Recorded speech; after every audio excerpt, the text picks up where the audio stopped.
UNLV Microcertificate Economics.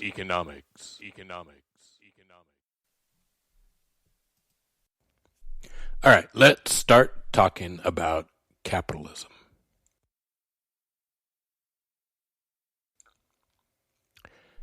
Every single country in the world has to answer three basic economic questions. What should they produce? How should they produce it? And who gets the benefits from it? Thomas Jefferson thought the U.S. should remain predominantly an agricultural country. Alexander Hamilton thought that the United States should become an industrial, financial, diverse economy. What did we produce? Then how do we produce it? The U.S. is a heavy industrial society.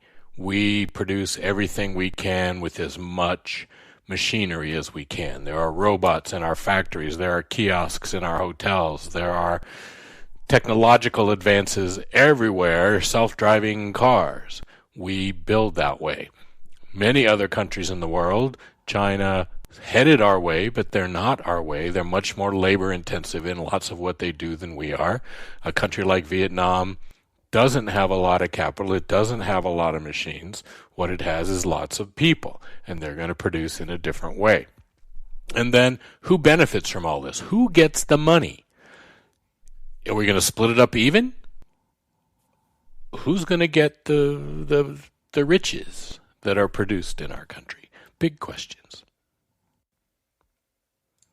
Answers are isms. Go watch Ferris Bueller's Day Off. In the modern world, we primarily argue about two of these. One is capitalism and the other is socialism. There's a whole bunch of other words out there. Communism and socialism, it's even hard to differentiate. I had a student who grew up in Yugoslavia, and she had a bunch of friends who were from Bulgaria, and she used to make fun of them because they were socialism and she was communism. And that's because Yugoslavia had a lot more worker involvement in what happened in their economy than Bulgaria did. But the truth is that some of the distinctions between these things like socialism and communism aren't that well defined. There's other isms. There's feudalism. There's fascism, and we'll talk about some of that. So capitalism was kind of named that by Karl Marx as he was trying to dissect it and show us what's wrong with it. And we'll talk about Karl Marx and his critique later on. Fundamentally, capitalism is called capitalism because there's private ownership of capital, because individuals can own the factories and machines, private people. Now, it's not the only system that's that way, and we'll mention fascism again.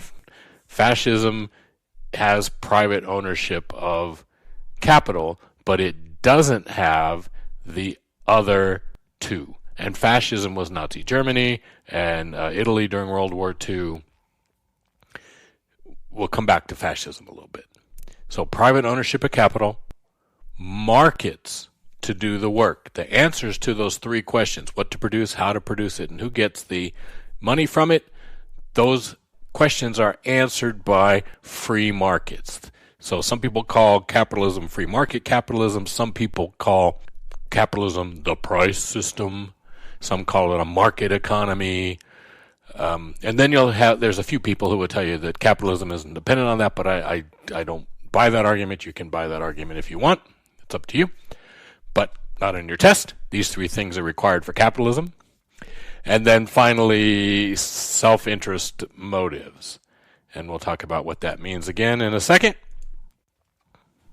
So we've mentioned this before. We need to mention it again. In a capitalist system, entrepreneurs own the capital. Marx was also throwing land in there, that these entrepreneurs, these capitalists, and again, he had different phraseology for it, but capitalists both own the capital and the land.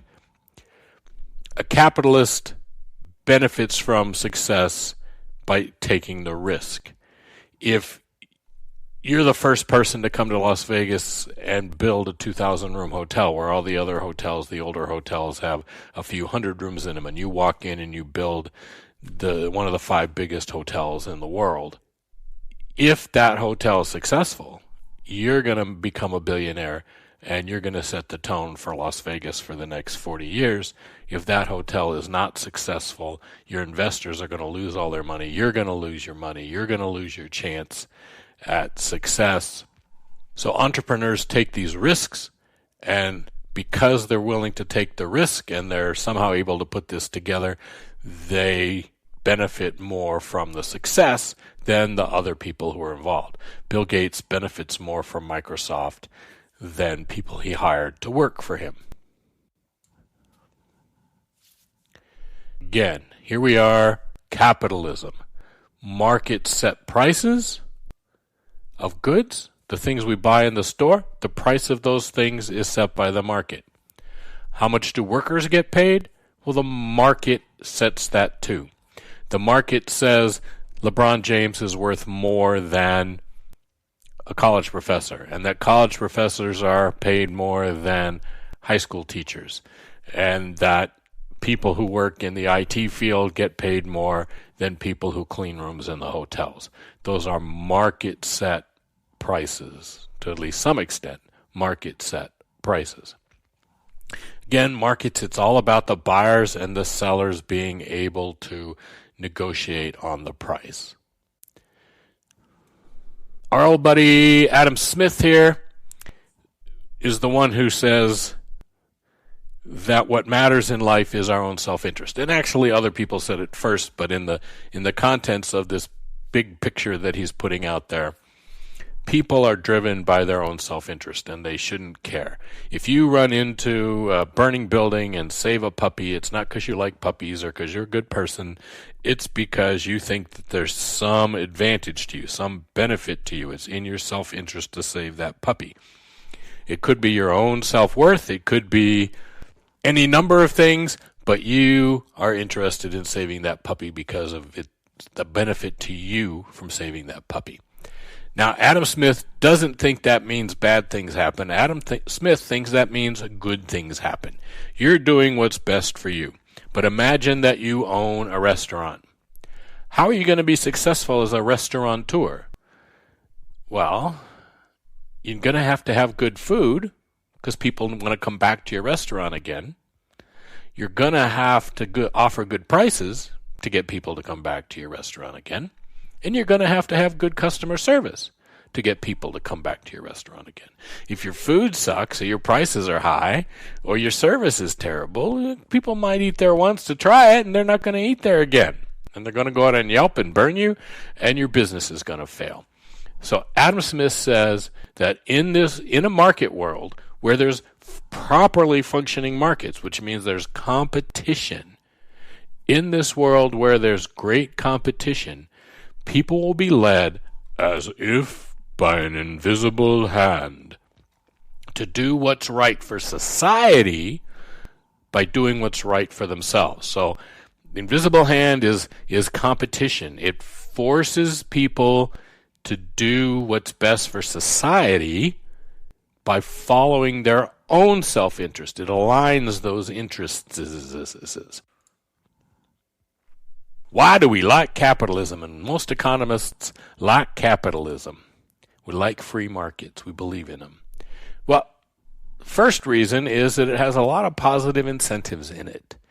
You sit around in your dorm room and you're thinking, hey, I can't search this internet very well. I should figure out it. And you and your roommate get together and you figure out a new, better way to search the internet and a model to sell it and everything. And you're a billionaire.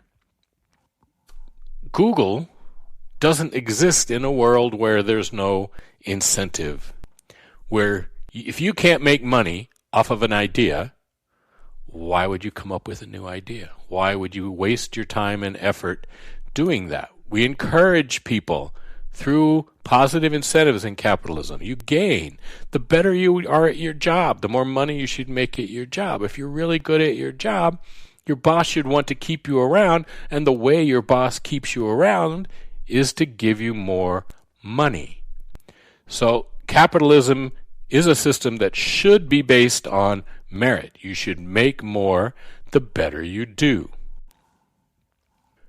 Corollary to that is that capitalism should be an economy that produces lots of innovation and invention, lots of new ideas. We should be constantly coming up with new products and new ways to produce. And you see our world.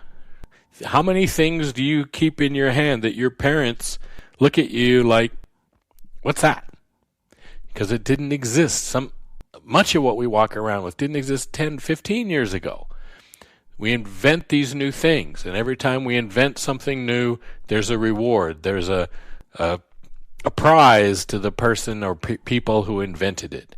Capitalism produces large amounts of innovation and invention, and we think that's a good thing. It means also that capitalism is constantly changing, that capitalism isn't a static system where things stay the same over time. Things change. Now, if you've taken management class and you understand management, one of the basic premises of management is that decisions should get made as low down on the organizational chart as they can to make efficient businesses. If you want your economy to be efficient, you want the decisions to be made by individuals at low levels. And what do I mean by that?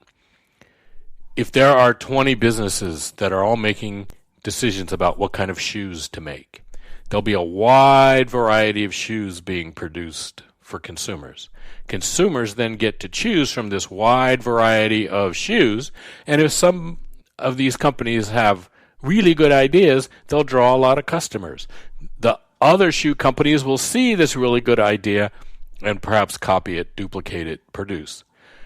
If one shoe company makes shoes that nobody wants, it's bad for that one shoe company, but the other shoe companies benefit from it. They get to jump in and sell shoes to the customers of that shoe company that screwed up. If we make decisions at the top of the pyramid and we make a bad decision, that decision filters down through the whole economy and causes huge disruptions. The higher we make the decision on the pyramid, the more of the economy it affects. The lower we make the decision on the pyramid, the less problem we have when there's a bad decision. Capitalism is all about individual workers, individual businesses, individual consumers being able to make their own decisions, being free to make their decisions, and that should minimize the problems that the economy gets into. Doesn't always, and we'll talk about what happens, but usually when there's something like a huge financial panic, what you see is a few really big businesses that are involved in it, rather than there being a whole bunch of small businesses that are each making their own decisions. Capitalism creates opportunity. Andrew Carnegie comes to America. He's got $25 in his pocket. When he dies, he's the richest man in the world. Bill Gates, college dropout, poor. He and three of his buddies create Microsoft, billionaires.